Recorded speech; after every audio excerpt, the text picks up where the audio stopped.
Good morning and welcome to my wild classroom. This is a woodpecker. It is Monday, April 28th, and there's birds and critters everywhere. It's beautiful. It's been 2 days of pretty heavy rain, and it's been a fairly cold spring. So I'm just getting to doing some cleanup, and I just wanted to do a quick overview of the new pollinator garden that I planted out in 2021, and just give you a tour and show you what it looks like right now. So this is before I've done the spring cleanup.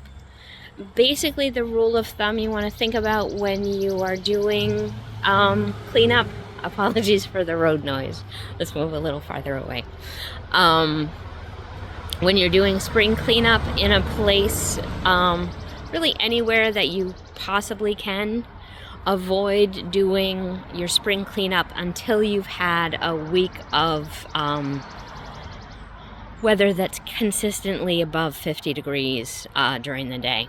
And that gives any critters that are overwintering, any kind of insects, that gives them an opportunity to wake up and emerge and get away from that space. And then you can go in and remove your debris and do what you want to do. I still, even after I leave the leaves, even after this, and use them as mulch. I don't shred the leaves because I don't want to shred any critters that are living within there. And so I leave them where they are, wherever I can. If I can't leave them because they're in the way or I'm trying to plant, I gently remove them off to the side or put them in a more optimal location. But I don't shred them, and I don't obviously carry them off-site. They stay here. So that's the leaves. And then for the longer stalks, same deal. A lot of bees and other beneficial pollinators overwinter in those thick stalks. Like we have phlox and a bunch of not bergamot, but penstemon, a bunch of things that have fairly thick stalks. Penstemon doesn't have thick stalks. Whatever, you know what I mean. And they overwinter in those, and so you don't want to take them out and shred them or whatever, because that destroys your pollinators, and that's the exact opposite of what we're going for. So with all of that in mind, I'm gonna go around and show you where we're at. Okay, that woodpecker is very focused. Okay, yeah, there are there are thicker stalks in penstemon. I'm not crazy. Okay, so this is what this garden looks like before I've done any cleanup. It is a little chaotic. I'm totally down with that. That's fine.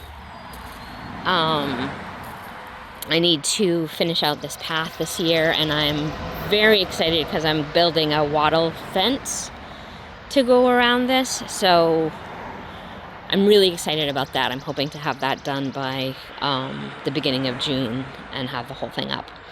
But in the meantime, so we have, chaos, which is good. We don't mind chaos out here. And so we've got my pussy toes that are just starting to grow. My dream is to have an entire, like this whole area, just ground cover that's violets and pussy toes. We'll see how that goes, but I have a bunch of them, and I'm going to be splitting them at this point and spreading them around a little bit more. We have I believe that's bergamot that's growing right there. Or is that bergamot? Actually, I think that's probably the slender mountain mint. Yeah, the slender mountain mint right there. So yeah, I mean, that's basically, it's a native garden that has a bunch of seedlings coming out, which is super, super exciting, I think. And I'll show you all of this again once I have it cleaned up, but I wanted to do basically a before showing you what we've got going on here. And then back here, these are largely non-native. This is a flaming azalea. It's a really beautiful, vibrant orange flowers that'll come out in really within a few weeks. We'll have those vibrant orange flowers that I love so much. There's hyacinth in here, and the thing that I do love that's in here is false Solomon seal, and that is herbaceous, so there's really like no sign of it above the ground right now, but that'll start coming up soon, and so you'll start seeing that. Then we've got the smoke tree, which I don't want, but it's been here since we got here, and Ben is resistant to change, so we have it. And it needs to be pruned, so I'll be doing that next as well. And we've got peaks, got a lot of tulips in here.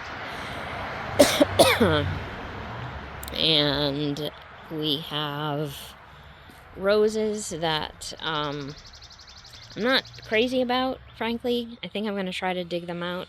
I'm not a huge fan of roses to begin with. And I think these might actually be multiflora rose. Maybe not, but I think that's possible that that's actually multiflora rose. Either way, I don't really want it there, so I think I'm going to try to dig that out and get it stopped in there. We have garden phlox, which I'm a fan of. Weigela, which is also lovely. And this is an old plant, I think, an old shrub, and could do with a better pruning than I've given it. I pruned it quite a bit this year, but it needs some more work. But, yeah, this is, that's what we've got. And I'm excited. I'm really excited to just see what we've got coming this year. This year, I have some cool plans. I just burped. That was disgusting. Gross. Nice job, Jen. I'm excited about the plans here. I'm hoping to have a completed garden by June 1st this year, with the hardscaping done, with the plants in place, and some educational signage in place as well. And yeah, I'm really hoping to have that completed by June 1st. And obviously it'll be an ongoing process getting everything growing, but I'm excited at the prospect of having at least one of these gardens done and looking complete and focused and whatever. So I'm excited. And that's that. That is, so I have named all of these gardens because I'm weird. They have, so this is Winged Way. I really like alliteration. Sue me. So this is Winged Way, and it's been here since 2021, and I've grown it from seed, and I'm really excited about this spot. So we'll see how it goes, and I'll check in after the cleanup is done, and then continue checking in over the course of the next few weeks while we get stuff planted in. And that wattle fence, I have never made a wattle fence. I never heard of it until my friend Sarah was over, and she was like, I'm obsessed with wattle fences. And I was like, I don't know what you're talking about, but cool. And then I looked them up, and I was also obsessed with wattle fences. And then I started thinking, you know what I could do? I could make a wattle fence around my pollinator garden, because I've been trying to figure out an affordable border that would make this look more finished and more polished, I guess. So I have no idea if I can actually make one. I have watched a ton of videos, I've gathered a ton of forsythia branches, and that's what we're gonna try to do. I don't know, maybe it'll work. Anyway, that's all I have to say about this one. Now I'm gonna go. Thanks for tuning in, and I hope that you guys get outside and get some sunshine in these mad days and plant something good. Bye.